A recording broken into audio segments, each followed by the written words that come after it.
İmam Hüseyin əleyhissalam ki, Mədinədən çıxdı Kərbəlaya getməyə.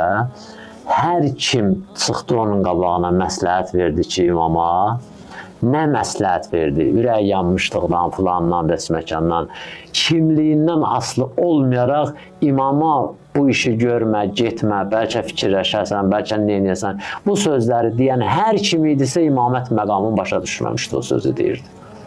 İmamət məqamı başa düşür. Kimliyindən asılı olmuyor. O yüzden siz bilirsiniz də orada adi adamlar demədi ki, Məhəmməd Hənəfiyyədən tutdu Ümmü Sələmə, İbn Abbas, Ümmü Sələmiyə ya ummah neçə dəfə deyib İmam Hüseyin əleyhissalam.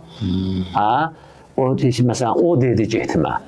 Yaxşı, deyir, bunlar imamət tanıyıblar, qəşəng də tanıyıblar. Həm o haqqı mərifəti tanımıyırlar. İndi gəlib bir adam döyüşüb. Belə çıxır ki, asan deyil.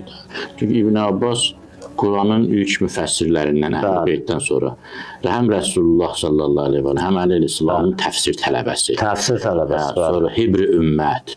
Dəfələrlə Həzrət Əlinin sərkərdəsi olub döyüşlərdə, əmsi olub, Peyğəmbərin huzurunda, Nəhrəvan, Xavaric kimi düşməndən Həzrət Əli onu göndər. Bu boyda şəxsiyyət... Seyid bilirsən mövzunadır. Məsələn, mən deyənə qədər tanıyıram Əleyhisselamı. O nisbət, məsələn, fərz eləyək, biz Əleyhisselamı o dərəcədə tanımasaq, eybi yoxdur, amma İbn Abbas üçün eyibdir. Bəli, deyirəm. İbn Abbas üçün eyibdir. Bu bir məsələ, bu vilayət məsələsi çox necə incədirsə, o belə, yəni demək olmaz ki, İbn Abbas qorxdu. Günü güzəranı müharibələrdə keçirdə, sərkərdə, ön cəbhədə olub. Deyir ki, bu 10.000 nəfərə kafir demək olmur da.